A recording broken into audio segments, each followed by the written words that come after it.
રાજકોટ મહાનગરપાલિકાના GIS server પર cyber attack થયો।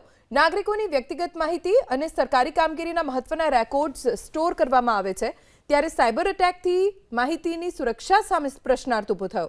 સાયબર અટેકથી 400 જીબીથી વધુનો ડેટા ચોરી થયો હોવાની આશંકા છે, જેમાં મનપા સંચાલિત શાળાઓ, તમામ બ્રિજ, હોસ્પિટલ, સરકારી કચેરીઓ સહિતનો ડેટા લીક થયાની શંકા છે। મહાનગરપાલિકાના ડેપ્યુટી કમિશનરે ડેટા સલામત હોવાની ખાતરી આપી છે। સાથે સર્વર પર થયેલા સાયબર અટેક અંગે બીએસએનએલની સાયબર સિક્યોરિટી એજન્સીને કામ સોંપવામાં આવ્યું, જેનો રિપોર્ટ એકાદ અઠવાડિયા પછી આવ્યા બાદ સાચી હકીકત જાણવા મળશે।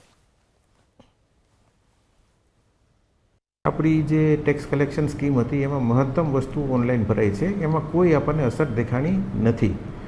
આપણું જે ટેક્સની સ્કીમ છે સંતોષકારક રીતે માસના અંતમાં પૂર્ણ થયેલ છે।